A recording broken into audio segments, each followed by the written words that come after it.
Some Pokemon have a lot of things going for them, but are just missing that one move that makes them worth using, whether that be an attacking, setup, or support option. Now I did a whole video like this recently, but this video wasn't super realistic, and I was more going for things that wouldn't make sense thematically, that would just be outright broken, rather than things that would make sense that would be good but not broken. So let's do that for this video. Let's give unviable Pokemon one realistic move to make them viable. By realistic, I mean that it would make sense for them to learn it due to their lore, anatomy, being able to learn related moves, or similar Pokemon being able to learn the move. Some of these will definitely make more sense than others, since my main goal is making weaker Pokemon viable with moves that happen to make sense on them, and sometimes it's hard to make a realistic buff with how weak some of these Pokemon are. First, we have Body Press on Scrafty.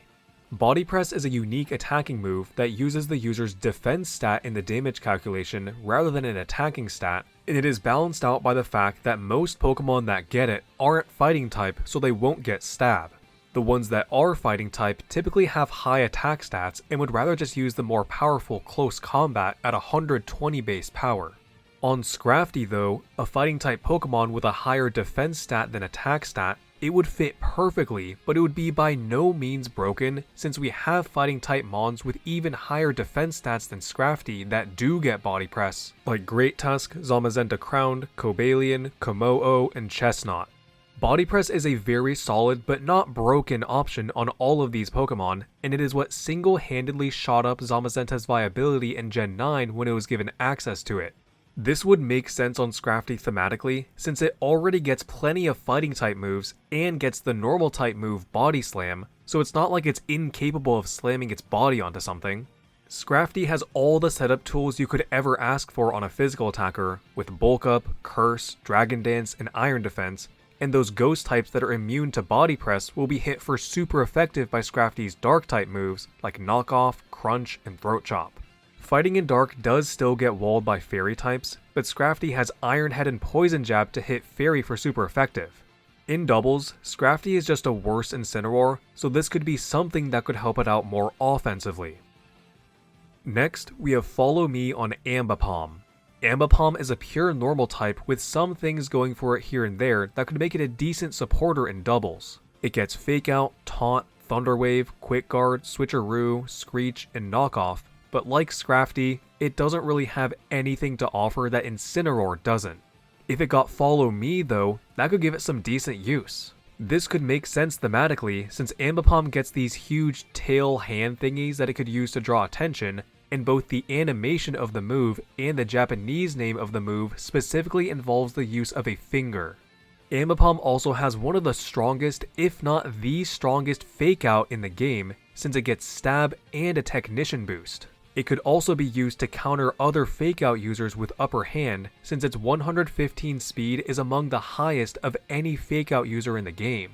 Currently, the only Pokemon that gets both Fake Out and Follow Me, other than Smeargle of course, is Indeedee Female, but Fake Out isn't ideal on Indeedee because it sets Psychic Terrain with its ability, which nullifies priority moves. Now I don't think that Follow Me Ambipom would be meta, since Ambipom has pretty bad defensive stats, but if you look at how much Follow Me improved the viability of Magmar and Electabuzz, I think Ambipom could make very good use of this move, making it decently viable.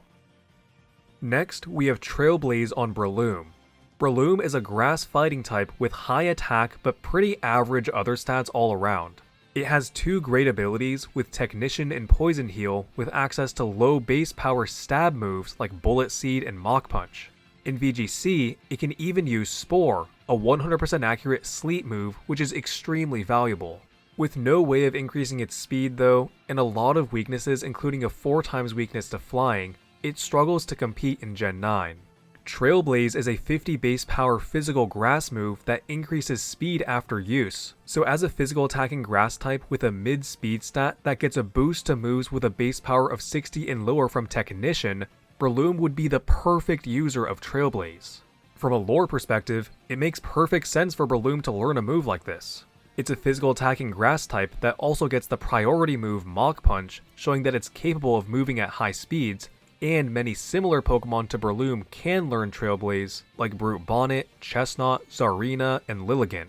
Unfortunately, Game Freak is against a fast Spore user of any kind as evident by Toedscruel, so this may not actually be very realistic. Next, we have Hammer Arm on Lurantis. Lurantis gets the ability Contrary, which reverses its stat changes, but it really only gets 2 moves to take advantage of this, Superpower and Leaf Storm. Superpower isn't Stab, and Leaf Storm is Stab, but it uses Lurantis' lower attacking stat. It also has a pretty horrendous 45 base speed stat that it has no way of raising. If it got Hammer Arm though, it could have a way of boosting its speed while attacking, since Hammer Arm lowers speed after every use, which would be raised from Contrary. This is probably the entry that makes the least sense thematically, since Lurantis learns no punching moves with it not having fists, but rather these mantis sickle thingies. But it does get Brick Break, which I felt was close enough, and also, come on, Lurantis needs this. I wanted to give Hammer Arm to one of the Contrary mons, and I felt that Lurantis was probably the best candidate, as Malamar and Superior don't even have arms. Enamorus already has good speed, so it doesn't need this boost, and Shuggle is a defensive mon. It would definitely make sense on Spinda, as it gets the punching moves Focus Punch and Drain Punch, but this one move would not make it viable, with it having a base stat total lower than most middle stage evolutions. Let's give it to Spinda too though, just because why not? Next, we have Slack Off on Snorlax. Snorlax is a Pokemon that has really just fallen off more and more as generations pass, dropping to ZU in Gen 9 without much use in doubles either. It definitely has some things going for it though, like its massive HP stat, good attack and special defense, good attacking moves, and good setup, but its main issue is that it's kinda just been outclassed from power creep. Toxapex, Ting-Lu, Dondozo, Garganacl, and Clodsire are all new Pokemon that do Snorlax's job but better due to their typings, abilities, and moves. Toxapex has a great defensive typing, Recover, and Regenerator. Ting-Lu has way higher defense and a great defensive ability. Garganacl also has way higher defense and a great defensive ability and Recover, and Dondozo and Clodsire have Unaware. If Snorlax got Slack Off though, a move that heals 50% of its HP, it would at least have something in its favor over Ting-Lu and Dondozo, giving it a decent use in Gen 9. I don't think I need to explain why Slack Off would make sense on Snorlax. Why it doesn't get this move already is beyond me. Next, we have Dynamic Punch on Lycanroc-Midnight. Lycanroc-Midnight is probably the worst of the 3 Lycanroc forms since it has the worst speed, same attack, and only slightly better bulk. It has potential with no guard, an ability that makes all incoming and outgoing moves have perfect accuracy, but it pretty much just gets Stone Edge to take advantage of this. This is solid, as 100% accurate physical rock moves are very hard to come by, but it's not really enough to make it viable. If it got Dynamic Punch, that would at least give it another move to take advantage of no guard. Rock and Fighting are great offensively, as Rock hits every type that resists or is immune to fighting for super effective or neutral damage. The Guaranteed Confusion secondary effect is a great bonus that can potentially limit a Pokemon's ability to move. This move could make sense on Lycanroc-Midnight since it learns a lot of fighting moves, one of them being a punching move, with it also getting 2 other punching moves as well. While we're at it, let's also give Lycanroc-Midnight Head Smash, which makes even more sense than Dynamic Punch. The description of this move states that the user attacks the target with a hazardous full power headbutt, with Lycanroc-Midnight's Shield Dex entry literally stating that a full force headbutt from it can shatter giant boulders. Its Sun Dex entry states that it will attack with no regard for its own safety. Why doesn't it get this move already? Also, while we're at it, give it Accelerock. The other forms got this move, so why did Midnight form get screwed over? Next, we have Tailglow on Illumise. Tailglow was originally the signature move of Volbeat, and this move really should have just been given to Illumise in the first place, as Illumise is the special attacker, not Volbeat. I understand that you could make the argument that Volbeat was given Tailglow because its special attack is lower to make its special attack usable, and giving it to Illumise could be too powerful, but you know who else got access to this move? Manaphy and Xurkitree, Pokemon with 100 and 173 special attack respectively, so giving it to Illumise would be totally fine. Illumise has a pretty decent special move pool, like Bug Buzz, Thunderbolt, Dazzling Gleam, Air Slash, Shadow Ball, Giga Drain, and Water Pulse, with a workable 85 base speed stat that could be boosted with the help of Prankster Tailwind.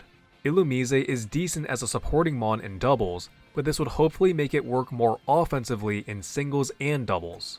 And no, Ampharos should not get this move because that only makes sense in English. The Japanese name is more like Firefly Glow, and even the English description of the move mentions nothing about a tail. Volbeat and Illumise are fireflies, creatures that glow, which is why they get this move. Lastly, we have Boom Burst on Meloetta. Boom Burst is just an insane move, and it would be good on any normal type with an actual special attack stat, but I felt that Meloetta makes the most sense from a lore perspective. Meloetta is the melody Pokemon, and all of its dex entries talk about it singing melodies. Its signature move Relic Song is a sound-based move, and it learns multiple other sound-based moves like Echoed Voice, Hyper Voice, Sing, and Perish Song.